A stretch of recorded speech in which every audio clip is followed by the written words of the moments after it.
Hello बच्चों, आज का हमारा टॉपिक रहेगा field due to a dipole at an equatorial point. मेरे इस चैनल पर मैंने 12th क्लास का फिजिक्स का सिलेबस स्टार्ट किया आपके लिए, तो उसमें हमने पहले की वीडियोस देख सकते हैं आप जाकर उसके अंदर। तो जस्ट जो इससे प्रीवियस वीडियो था उसमें हमने देखा कि जो डाइपोल है उसके कारण एक्सियल पॉइंट के ऊपर फील्ड क्या होता है। फिर थोड़ा सा उसको समराइज कर लेते हैं। डाइपोल क्या होता है? ये दो चार्जेस का एक कॉम्बिनेशन है जिसमें दोनों चार्जेस एक दूसरे के सेम मैग्नीट्यूड वाले और अपोजिट पोलरिटी वाले होते हैं। इन दोनों के बीच डिस्टेंस कितनी है? 2a। तो जो इस डाइपोल के लिए ये अरेंजमेंट है इसको डाइपोल बोलते हैं, और इसका जो डाइपोल मोमेंट होता है वो होता है q इंटू 2a। किसी एक चार्ज का मैग्नीट्यूड और दोनों चार्जेस के बीच डिस्टेंस। ये वेक्टर क्वांटिटी है, और वेक्टर हमने किस तरह से इसकी डायरेक्शन को डिफाइन किया है? नेगेटिव क्यू चार्ज से पॉजिटिव क्यू चार्ज की। और डिटेल से आप देखने के लिए मेरे पहले के दो वीडियो जब आप देखिए उनमें आपको डाइपोल के कारण क्या फील्ड होता है एक्सियल पॉइंट के ऊपर आपको डिटेल उस पर मिल जाएगी। ये एक्सियल पॉइंट क्या होता है? देखिए कि line joining both charges is known as axis of dipole. दोनों चार्ज को ज्वाइन करने वाली लाइन है, लेफ्ट में भी इंफिनिटी तक, राइट में भी इंफिनिटी तक, इसको एक्सिस बोलते हैं। और एक्सिस के ऊपर कोई भी पॉइंट होगा इस लाइन के ऊपर वो एक्सियल पॉइंट होगा, तो उसके ऊपर हम फील्ड निकाल चुके हैं। उसी तरह से जो ये दोनों चार्जेस हैं उनका जो मिड पॉइंट होगा, एग्जैक्ट मिड पॉइंट, वो centre. Line passing through centre of dipole and perpendicular to the axis. Axis के परपेंडिकुलर और सेंटर से जो पास होने वाली लाइन है उसको क्या बोलते हैं? इक्वेटर बोलते हैं। और इक्वेटर के ऊपर कोई इक्वेटर दो इक्वल पार्ट का एक तरह से, और इक्वेटर के ऊपर कोई भी पॉइंट होगा उसको इक्वेटोरियल पॉइंट बोलेंगे। तो ये आप इसमें ध्यान रखेंगे। और बाद में जब भी आएगा q इंटू 2a उसको हम रिप्लेस करेंगे p से। आप ध्यान रखेंगे p की डायरेक्शन ध्यान रखेंगे, नेगेटिव q चार्ज से पॉजिटिव q चार्ज की ओर होती है। तो अब इसके लिए हम स्टार्ट करते हैं डेरिवेशन।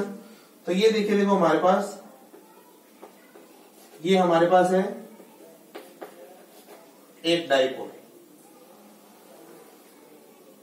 ये इसका सेंटर, ये जो डिस्टेंस है दोनों चार्जेस के बीच 2a, तो ये कितना होगा?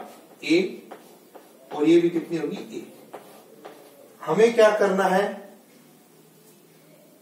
इक्वेटर के ऊपर कोई पॉइंट p है। इक्वेटर मैंने अभी आपको एक्सप्लेन किया है, line passing through centre of dipole and perpendicular to axis is known as equator of dipole. ये इक्वेटर है, इस इक्वेटर के ऊपर कोई पॉइंट क्या है? देखिए P है, उस पॉइंट P के ऊपर आपको फील्ड बताना है। तो ये देखिए, देखो आप कि जो ये है P पॉइंट, वो सेंटर से कितना डिस्टेंस के ऊपर है? Small r। डिस्टेंस हमेशा पॉइंट की कहां से मेजर करनी है? सेंटर से। एक्सिस के ऊपर जो पॉइंट था उस पर हमने फील्ड निकाला था तो भी ये किया, और अब ये डिस्टेंस हमेशा सेंटर से गिवन होगी। तरीका वैसे ही रहेगा, कुछ क्या रहेगा लॉजिक कि नेगेटिव क्यू चार्ज के कारण यहाँ फील्ड और पॉजिटिव क्यू चार्ज के कारण जो यहाँ फील्ड होगा, उन दोनों फील्ड्स का हम क्या करेंगे? वेक्टर सम करेंगे। थोड़ा सा कल वाले से टिपिकल होगा क्योंकि यहाँ डायरेक्शन का ज्यादा रोल रहेगा। देखिए आप अभी थोड़ा ध्यान देकर इसको। तो क्या है? देखिए पॉजिटिव क्यू चार्ज के कारण मैं फील्ड बना रहा हूं। पहले इस पी को हम फिर से लिख लेंगे। तो पॉजिटिव क्यू चार्ज के कारण जो फील्ड होगा उसकी डायरेक्शन क्या होगी? मैंने आपको पहले के वीडियोस में डायरेक्शन समझाई, आप हमेशा याद रखिए कि पॉजिटिव चार्ज होता है उसके कारण डायरेक्शन हमेशा फार अवे, और जो नेगेटिव चार्ज होता है उसके कारण डायरेक्शन होती है फील्ड की हमेशा टुवर्ड्स होती है। यानी ये मान लीजिए पॉजिटिव चार्ज है और इससे कोई भी पॉइंट के ऊपर आपको डायरेक्शन पूछे, यहां डायरेक्शन पूछे तो इससे फार अवे डायरेक्शन, यहां पूछे तो चार्ज से फार अवे डायरेक्शन। वही नेगेटिव क्यू होता तो क्या होता? आपको डायरेक्शन बतानी होती किसी भी पॉइंट के ऊपर, तो यहां डायरेक्शन बतानी है तो इस चार्ज के टुवर्ड्स, यहां बतानी है इस चार्ज के टुवर्ड्स डायरेक्शन। तो ये हमेशा ध्यान रखिए आप। उसी तरह से इस पॉजिटिव क्यू चार्ज के कारण जो यहाँ फील्ड की डायरेक्शन है वो चार्ज से क्या होगी? Far away. और इसी तरह से नेगेटिव क्यू चार्ज है उसके कारण डायरेक्शन क्या होगी? टुवर्ड्स डायरेक्शन होगी। ये E1 वेक्टर है और ये क्या है? E2 vector. ये पॉइंट P है, ये जो डिस्टेंस है ये R है। इस P पॉइंट के ऊपर हमें फील्ड बताना है। अब देखिए देखो, अब इसके लिए क्या करते हैं, हम एक हॉरिजॉन्टल लाइन ड्रॉ कर लेते हैं इसके लिए। अब मेन हमारा पर्पज ये रह गया है कि जो E1 वेक्टर है और जो E2 वेक्टर है, हमें इन दोनों का क्या करना है, वेक्टर सम करना है। तो ये देखिए, ये R है, ये A है, ये राइट एंगल ट्रायंगल है ना, तो कितना हो जाएगा, ये हाइपोटेन्यूज बन गया, कितना हो जाएगा, √R² प्लस A²। इसी तरह से इधर भी सिमेट्रिक है, ये R है, ये A है, तो ये कितना होगा, R² प्लस A²। इससे पहले वाला वीडियो आप जरूर देखिए, इसको समझने के लिए आपको बहुत इजी रहेगा टॉपिक समझना। तो हम क्या लिखते हैं, देखिए, फील्ड एट, क्योंकि इसमें बहुत सारा काम ऐसा ही कर चुके हैं, field at point P due to charge positive Q। क्या नोटेशन हम इसको दे रहे हैं, E1 हमने, आप E प्लस Q लिख सकते हैं, नोटेशन में कोई फर्क नहीं पड़ता है, E1 लिख सकते हैं, E2 लिख सकते हैं। तो क्या आएगा, देखिए, KQ अपॉन डिस्टेंस का स्क्वायर, डिस्टेंस कितनी है, √R² प्लस A², और जब आप इसका स्क्वायर करेंगे तो ये आ जाएगा, √ हट जाएगा। फिर से देख लीजिए, एक बार फिर याद दिला रहा हूं आपको, जो आपने नहीं देखा होगा वीडियो, वो वीडियो भी जाकर आप देखिए, कि हमने देखा था कि कोई भी कैपिटल Q चार्ज है, field due to a point charge, तो कोई कैपिटल Q चार्ज है, उससे R डिस्टेंस है, उसके ऊपर जो फील्ड होता है हमेशा कितना होता है, KQ upon R²। Capital Q charge से R डिस्टेंस के ऊपर जो फील्ड होता है वो KQ अपॉन R² होता है। तो उसी तरह से KQ ये हो गया, R² यानी इस डिस्टेंस का स्क्वायर, तो ये √ हट जाएगा जब हम स्क्वायर करेंगे। तो इसी तरह से क्या लिखेंगे आप बताइए, ये हमने यहां मैग्नीट्यूड लिया, यहां डायरेक्शन अभी हमने कुछ से नहीं किया। Similarly field at point P due to charge negative, तो कितना है ये, E2 हमने माना है। नोटेशन में फिर आपको याद दिला रहा हूं, आप ऐसे नोटेशन इसको दे सकते हैं, E plus Q, E minus Q, उससे कोई फर्क नहीं पड़ता है, वो हमने नोटेशन क्या यूज कर लिए, E1 और E2, तो वो एक ही बात है, उससे कोई नहीं है। तो E2 कितना है, देखिए E2 भी कितना है, KQ। उस वीडियो में मैंने एक्सप्लेन किया था, यहां आपको नेगेटिव क्यों नहीं लिखना, आपको लगेगा क्यों नहीं लिखना कि नेगेटिव Q चार्ज के कारण फील्ड है तो हमें नेगेटिव क्यों लिखना है, ऐसा नहीं लिखना है, क्योंकि ये मैग्नीट्यूड है, यहाँ डायरेक्शन अभी तक हम कंसीडर ही नहीं कर रहे।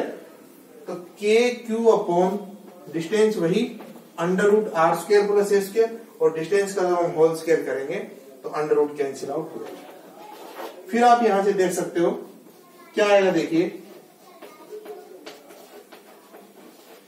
E1 is equal to E2, magnitude है वो दोनों का सेम है।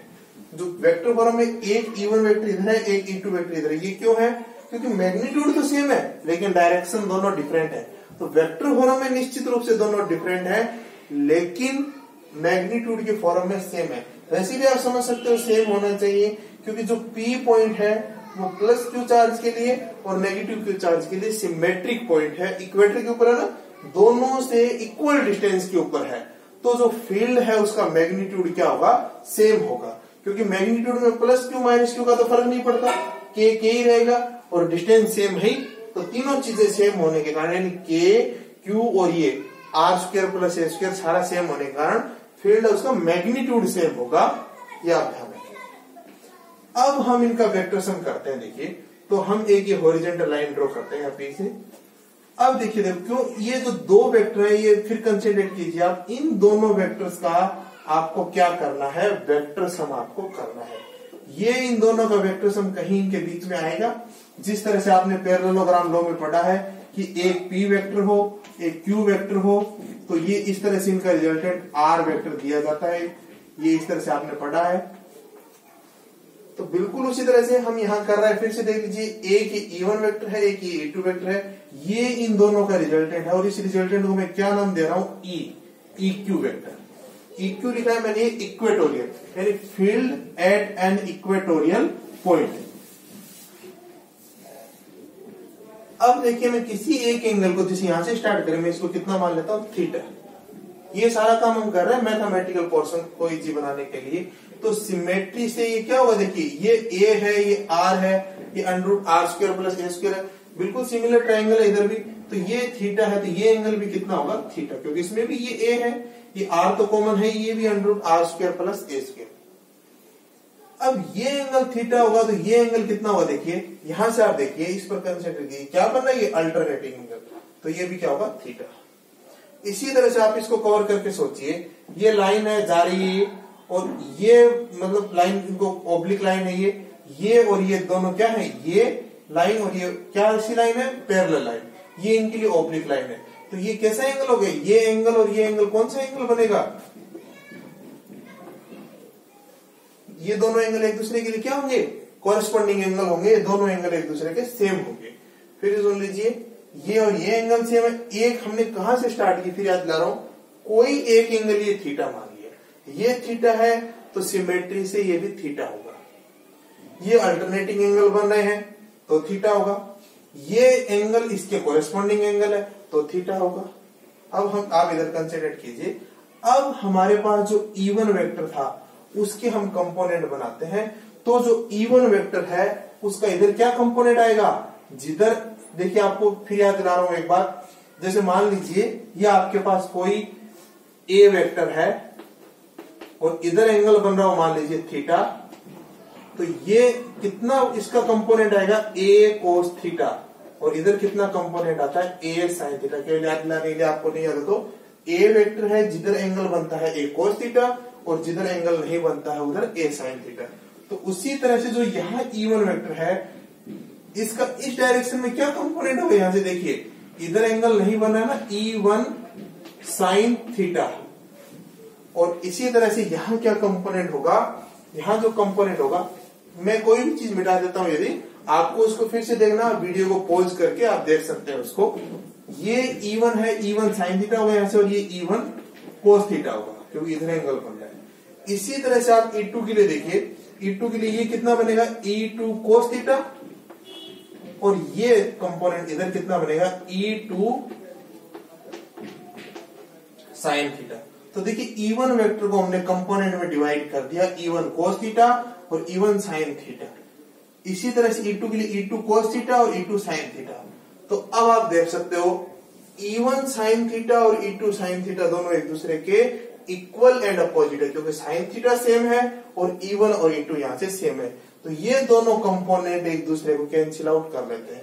और E1 कोस थीटा और E2 कोस थीटा दोनों की डायरेक्शन इधर है, तो इन इधर रिजल्टेंट हमें क्या मिलता है, इन दोनों का सिंपल हम ऐड कर देंगे। तो क्या लिख सकते हैं, देखिए आप, V divide vectors E1 vector and E2 vector in component form, then E1 sin theta and E2 sin theta cancel out each other। तो E1 sin थीटा और E2 sin थीटा वो दोनों एक दूसरे को कैंसिल आउट कर लेते हैं। We get filled and we get filled at P only due to components। किस किस के कारण फील्ड मिलता है हमें, केवल E1 cos थीटा और E2 cos theta, E1 cos theta and E2 cos theta। So EQ for equatorial, equatorial का अभी हम मैग्नीट्यूड लिख रहे हैं, वेक्टर फॉर्म में लिखेंगे फिर। तो दोनों की डायरेक्शन सेम है, सिंपल सा, E1 cos थीटा की और E2 cos थीटा की, तो दोनों क्या हो जाएंगे, ऐड हो जाएंगे। और फिर क्या देखिए, यहां से E1 और E2 दोनों एक दूसरे के इक्वल हैं, तो हम क्या लिख देंगे, EQ क्या लिख देंगे, E1 cos थीटा, इस E2 को E1 लिख लीजिए, E2 को E1 लिख दीजिए, E1 को E2 दोनों सेम है ना, तो इस E2 की जगह मैंने क्या लिख दिया, E1। तो आप देखिए क्या आ जाएगा, यहां से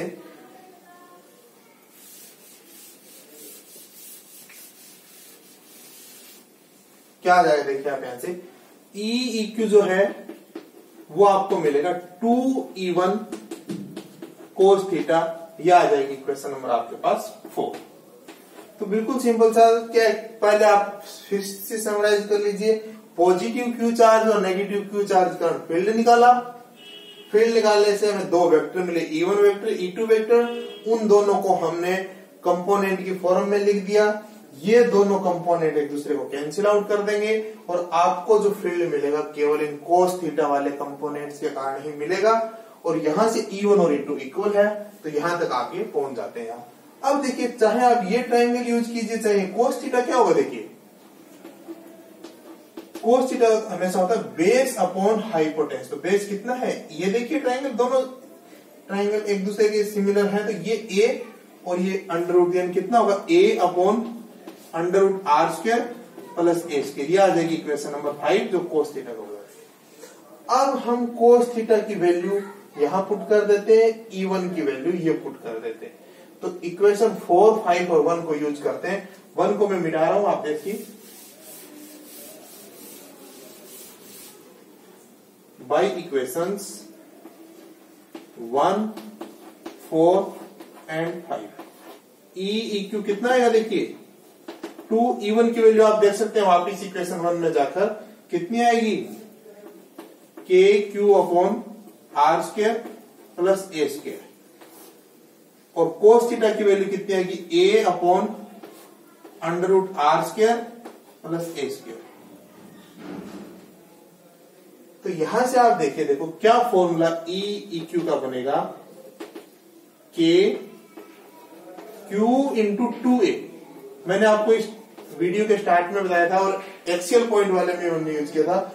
Q इंटू 2A बनाना है क्योंकि ये क्या बन जाता है, P, और इधर कितना होगा, r square plus a square की पावर 3/2। क्यों, 1 पावर यहां एक अंडर रूट पावर हाफ है और 1 और हाफ पावर 8 होकर 3/2। तो ये आपका फील्ड का फॉर्मूला आ जाएगा इक्वेटोरियल पॉइंट के ऊपर। एग्जैक्ट फॉर्मूला ये रहेगा जिसके अंदर Q इंटू 2A है, वो P है, लिख देंगे उसको। फिर आप ध्यान रखिए, देखो क्या है यहां से, वही situation if A is less than R। क्योंकि जनरल सिचुएशन में यही होता है जनरली कि A is less than R होता है। आप ऐसा कर सकते हैं, ये फॉर्मूला जो अब हम डिराइव कर रहे हैं इसको अप्रोक्सीमेशन फॉर्मूला बोल रहे हैं, क्योंकि हम किसको नेग्लेक्ट कर रहे हैं, ए स्क्वायर को। तो नेग्लेक्ट हम कर रहे हैं, ये अप्रोक्सीमेट जो फॉर्मूला है ये तब यूज करना है जब A की वैल्यू R से बहुत कम हो। कल भी मैंने बताया था कि जो HCl है, क्योंकि कल वाला और ये वाला वीडियो बिल्कुल दोनों एक दूसरे से रिलेटेड है, तो H है उसके ऊपर डेल्टा पॉजिटिव होता है और Cl के ऊपर डेल्टा नेगेटिव होता है। तो ये एक नेचुरल डाइपोल का एग्जांपल है, ये नेचुरल इलेक्ट्रिक डाइपोल का। तो यहाँ आप जानते हैं A है, इंटर जो एटॉमिक डिस्टेंस है बहुत ही कम होती है, A की वैल्यू बहुत ही कम होती है। तो आप इस फॉर्मूले को यूज कर सकते हैं। क्योंकि ऐसा क्यों करते हैं हम, कल भी मैंने बताया था कि हम क्या ऐसा इसलिए करते हैं कि कैलकुलेशन इजी हो जाती है, और जो कैलकुलेशन अप्रोक्सीमेशन फॉर्मूले से करें, मतलब आप जो अप्रोक्सीमेट फॉर्मूला लिखकर उससे कैलकुलेशन करें या इससे करें, दोनों में कोई ज्यादा फर्क नहीं पड़ता है। तो आप क्या लिख देंगे, देखिए यहां से, यदि ऐसा तो आप क्या लिख देंगे इसको, EEQ कितना हो जाएगा यहां से, KP। P भी ध्यान रखिए, डाइपोल मोमेंट जो आज फिर से मैंने याद दिलाया वो Q इंटू 2A ये बन जाता है, और A स्क्वायर को आप नेग्लेक्ट कर देंगे तो कितना आ जाएगा, R स्क्वायर की होल पावर 3/2। इससे कैंसिल आउट हो जाएगा। तो ये हमारे पास आ जाएगा यहां से EEQ KP अपॉन RQ। कुछ वैसा ही फॉर्मूला जो एक्सियल पॉइंट के ऊपर फील्ड का होता है। डिफरेंस क्या है, वो फॉर्मूला आया था 2KP अपॉन RQ, और ये जो होता है वो होता है KP अपॉन RQ। साथ साथ डायरेक्शन में क्या डिफरेंस है, देखिए कल हमने देखा था कि यहां जो P वेक्टर की जो डायरेक्शन है नेगेटिव से पॉजिटिव की ओर है, और एक्सियल की भी ये डायरेक्शन थी, एक्सियल की फील्ड की भी, यानी एक्सियल पॉइंट के ऊपर फील्ड और P वेक्टर दोनों सेम डायरेक्शन में होते हैं। लेकिन यहां देखिए E इक्वेटोरियल के ऊपर फील्ड की ये डायरेक्शन है और P वेक्टर की ये डायरेक्शन है, यानी दोनों वेक्टर एक दूसरे के अपोजिट हैं। तो वेक्टर फॉर्म में लिखेंगे तो आप क्या कर देंगे, वेक्टर फॉर्म में लिखेंगे तो आप क्या कर देंगे, EEQ वेक्टर जो है वो लिख देंगे minus KP vector upon R cube, equation number 8। यानी जो P वेक्टर है और जो EEQ वेक्टर है वो दोनों एक दूसरे के अपोजिट है, क्योंकि P vector left to right यहाँ पर नेगेटिव से पॉजिटिव चार्ज की ओर और EEQ वेक्टर है right to left, left direction में जा रहा है, तो दोनों एक दूसरे के अपोजिट है। तो ये आप ध्यान रखेंगे, ये इस तरह से आप इक्वेटोरियल पॉइंट के ऊपर फील्ड आप निकाल सकते हैं। तो ये सारा आपका डायग्राम है। ये मैथमेटिक्स है, थोड़ा सा आपको कंपोनेंट के लिए कि कैसे एक कोस थीटा कंपोनेंट होता है, एक साइन थीटा कंपोनेंट होता है, आप ध्यान से इसको देखिए। कभी कभी 1 मार्क वाले क्वेश्चन में क्या पूछ लेते हैं, देखिए सिंपल सा ये पूछ लेते हैं कि एक्सियल पॉइंट है उसके ऊपर फील्ड कितना था 2kp/r3, इक्वेटोरियल पॉइंट है उसके ऊपर फील्ड वो कितना आया है kp/r3। इनको कंपेयर करना, इनका रेशियो निकालना, यानी उतनी ही डिस्टेंस पर तो पॉइंट है एक्सिस के ऊपर और उतनी ही डिस्टेंस r के ऊपर पॉइंट हो इक्वेटर के ऊपर, तो जो फील्ड होता है कैसे आप रेशियो निकाल सकते हैं। ये जो हमने कल ड्राइव किया था, ये जो आज ड्राइव किया हमने, तो कैसे इनका रेशियो निकाल सकते हैं आप, जब आप इनको एक दूसरे से डिवाइड कर देंगे तो कितना आ जाएगा kp/r3 से कैंसिल आउट हो जाएगा 2/1, तो कितना रेशियो आ जाएगा EA रेशियो EEQ, ये आ जाएगा 2:1। तो ये हमारा आज का टॉपिक ये कंप्लीट होता है। यदि आपने पहले वाले वीडियोस नहीं देखे हैं तो मेरे चैनल पर जाकर आप उनको देखिए, आपको सारे टॉपिक्स क्लियर करने में बहुत हेल्प मिलेगी। और आपको कोई डाउट हो या और कोई स्पेशल टॉपिक के ऊपर आपको कुछ पूछना हो तो आप कमेंट बॉक्स में पूछ सकते हैं। इस वीडियो में भी कहीं कोई प्रॉब्लम हो, कहीं आपको कोई चीज समझनी है, कोई स्टेप, तो आप कमेंट बॉक्स में पूछ सकते हैं। पहले भी पूछे आपने, मैंने रिप्लाई किए कमेंट बॉक्स के अंदर। और आप मेरे चैनल को सब्सक्राइब कर दीजिए, लाइक कर दीजिए। सब्सक्राइब करने से आपको बेनिफिट होगा कि जैसे मैं आप वीडियो अपलोड करूंगा आपको उसका नोटिफिकेशन मिल जाएगा। सब्सक्राइब करने के साथ साथ बेल भी दबा दीजिए ताकि आपको तुरंत नोटिफिकेशन सारे वीडियो का मिले, कोई वीडियो आपके लिए स्किप नहीं हो। आज का वीडियो देखने के लिए धन्यवाद।